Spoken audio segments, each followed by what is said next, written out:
Welcome to Movie Speeching. Spoilers ahead, watch out and take good care. Equilibrium is the name of the movie. Please like and subscribe to get every update.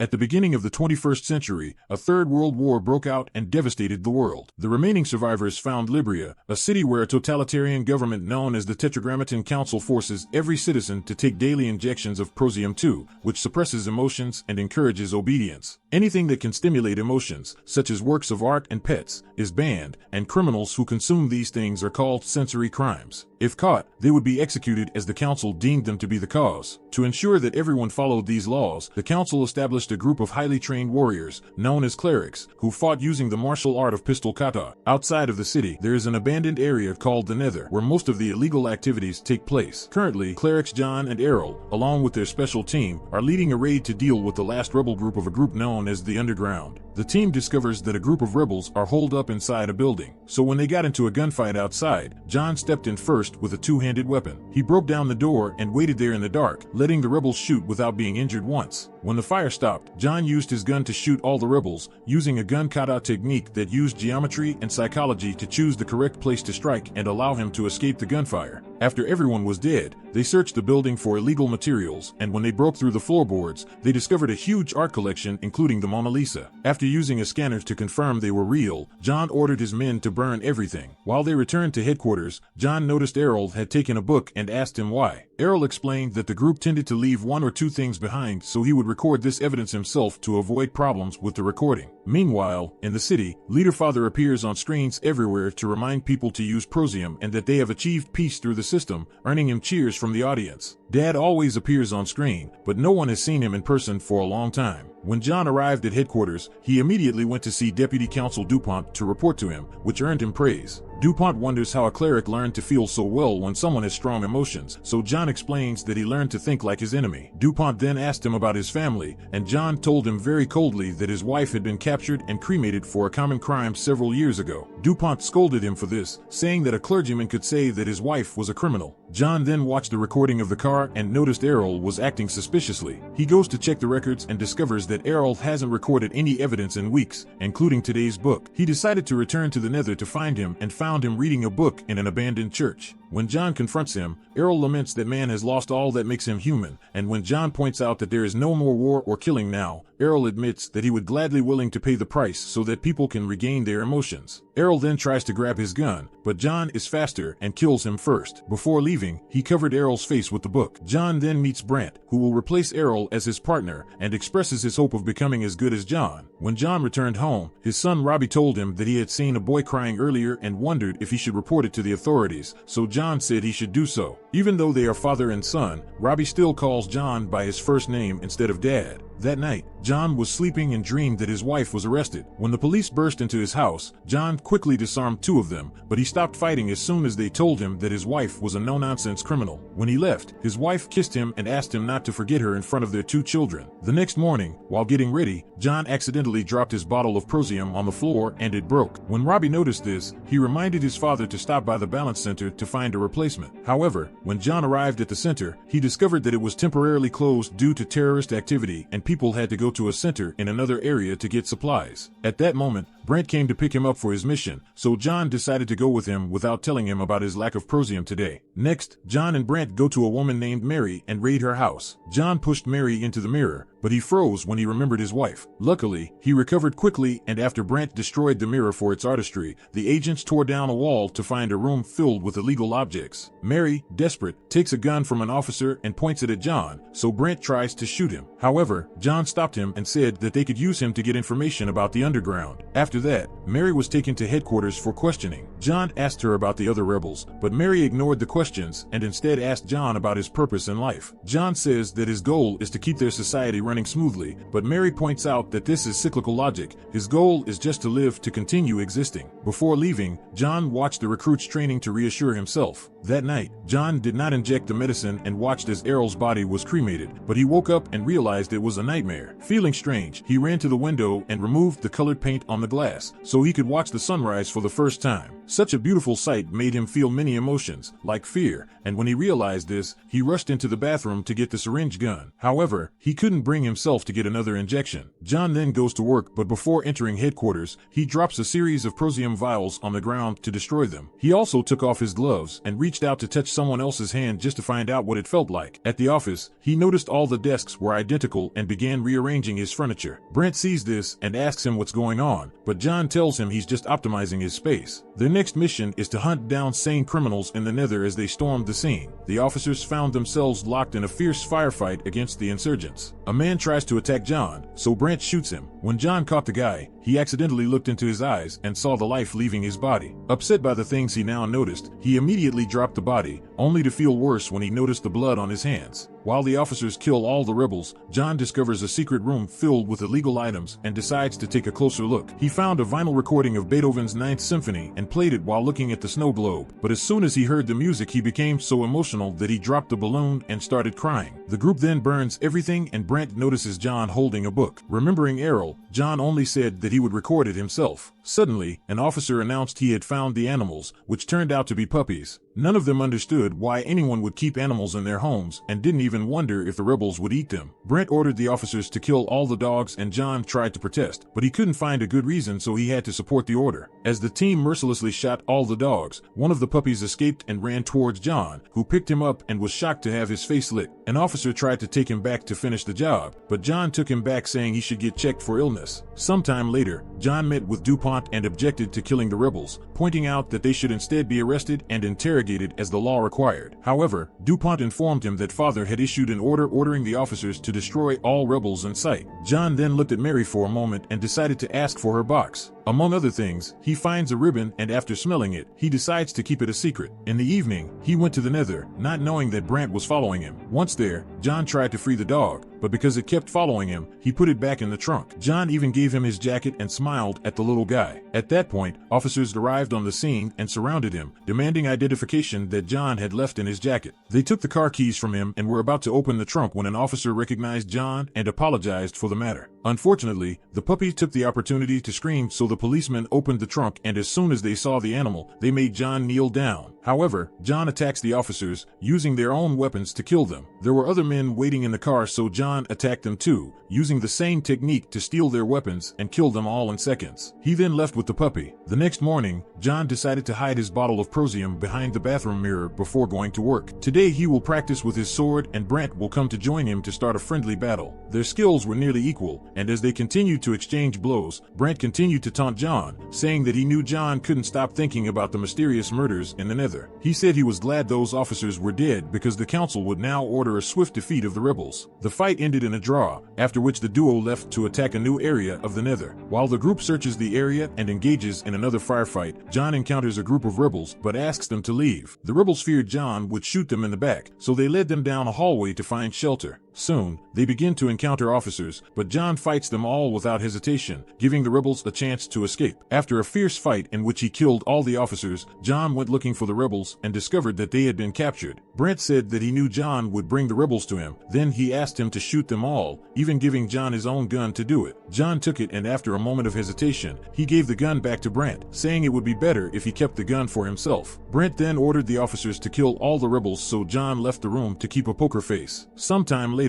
John visits DuPont to tell him that he is willing to be his father's tool against the resistance, so DuPont assigns him the task of destroying underground. Later, John goes to the morgue to apologize to Errol's body for doubting him. He also checked Errol's belongings and discovered that he had a lot of photos. The one with the word freedom on it caught John's attention. He runs to Mary to ask her about Errol, and when she denies knowing him, John reveals a photo showing that Mary and Errol were together. When Mary still refused to speak, John told her that he had killed Errol, causing Mary to stab him with a pen. John blocked the attack before pinning her down and gently touching her face, affected by her face as it reminded him of his wife. After looking more closely at the painting and the words written on it, John remembered a place called the Freedom Reading Room, where a teacher read a manifesto to young men. John visits the facility and expels all the students before threatening the teachers until he learns that Errol often comes here to meet a man named Jurgen. Having an idea, John destroys the shells by throwing the professor at them and runs into Jurgen, who says the rebels are following John. Next, Jurgen takes John to the subway, where the rebels live a secret life filled with beautiful objects. John has to undergo a polygraph to make sure he feels the emotions, and as soon as Jurgen mentions Mary, the polygraph goes crazy. Jurgen admits that he knows John has Mary's ribbon and tells him that his feelings will only be satisfied if he lets himself love her, but John points out that Mary will be cremated the next day. John then wonders what he can do for the resistance, so Jurgen asks him to kill Father. As soon as John leaves the underground, he is surrounded by guards and taken to DuPont, who say he has heard rumors that a cleric has stopped taking prosium. He then asked John what he was doing lately, to which John replied that he was trying to contact the rebels and promised to redouble his efforts. Then, when he got home, John put another bottle in the mirror and watched his children sleep. Curious, he grabbed his son's box of syringes, only for Robbie to wake up and ask him what he was doing. John explains that he's just making sure Robbie gets his daily dose of medication. Robbie then went back to sleep, but he shocked John by calling him Daddy. The next day, John goes to see Mary, and she finally realizes that he still hasn't had his injection. She can tell that John is feeling lost and confused, so she touches his hand to comfort him. Later, John meets with Jurgen to explain that killing his father is impossible because no one has been allowed to see him for many years. However, Jurgen says that John has been trained for this and promises that if John captures Father, the rebels will be ready to destroy all the prosium labs around the city. Once people feel like themselves again, human nature will win the battle. John agrees to try, and before leaving, Jurgen warns him not to witness Mary's execution as it will only make it harder for John. When John returns to the office, he sees preparations for the execution on the screen, causing him to search for footage of his own wife's death. John felt terrible when he saw himself on the video without reacting to his wife being burned alive. Wanting to make up for his mistake, John ran to the cremation room to save Mary. Unfortunately, when he arrived, Mary was already in the room and the machine's turbine had started up. Now they cannot be opened, otherwise the wind turbines will cause an explosion on the street. John tried his best to hold back his tears as Mary died, but eventually he couldn't take it anymore and ran outside and collapsed. At that moment, Brent arrested him and, after beating him in front of everyone, took him to DuPont. Brent says that John had an affair with Mary and was the one who killed the officers in the Nether, but John reminds DuPont of his mission to expose the traitor among the clerics and declares that Brent is the man they are looking for. Sword. DuPont examined the gun that killed the officers, and it appeared to be Brent's gun. Confused, Brent looked at the guns he was carrying and discovered that they were John's because he had changed them the night before. To cover this up, John told DuPont that Brent took the gun when he arrested him. DuPont orders the men to bring Brent to trial, but he also informs John that the law still requires a team to search his house. John pretends to agree with this and says he is disappointed that he has not yet met Father as he was instrumental in destroying the underworld. John then ran home to retrieve the hidden jars, but when he moved the mirror he found the space empty at that point. Robbie revealed that he had taken the vials before the police found them to protect his father, and admitted that he and his sister had stopped taking injections since their mother's death. John blessed them before leaving. Moments later, John met with the rebels to develop a plan. He called the council and informed them that he had located the subway. Soon, officers arrived to arrest all the rebels and John was considered a hero worthy of meeting his father. On the day of the meeting, the council first gave John a test. They made him surrender his weapon and hooked him up to a polygraph before asking him the easiest way to get a weapon out of a cleric's hands. Suddenly, Brent appeared and whispered, "You asked him." Father then appears on screen, explaining that Brent's capture was part of an old plan. For years, Father tried to infiltrate the underworld, but he realized he needed someone men think and feel like rebels. The father says that John is the only one who can do this before revealing his true face. Turns out to be DuPont, who used the recording to hide the fact that the real father has been dead for many years. Last year, the council elected him to replace Father and maintain his tradition. Angry at being tricked like that, John took out the weapon hidden in his sleeve and started shooting everyone, using his amazing skills to destroy them all in a matter of seconds. John then tells DuPont that he is coming for him, and after turning the screen, he leaves the room to go on a killing spree, shooting any guard who dares to get in his way and leaving behind a massacre on his way. When he finally reached DuPont, Brent was there as a bodyguard. John proceeds to kill a few more guards before going after Brent, who grabs a sword so they can fight properly. Unlike their training, this time John fought seriously, and with just a few quick blows he killed Brent by slashing his face. DuPont then grabbed a gun and attacked John, who took a dead guard's gun and immediately defended himself. DuPont was a skilled fighter and at first was able to keep up with John, but soon John overwhelmed and defeated him when he reached for his weapon. Desperate to survive, DuPont begs for mercy and admits that he too has feelings, but John still shoots him in the head without remorse. Before leaving the building, John destroys Father's message transmitters. This was taken as a sign by the rebels, who immediately began bombing prosium factories throughout the city. People now understand that it is time to fight the system. Subscribe to watch more videos like this, leave a comment about your favorite movie, and we will make it next. Thanks for watching.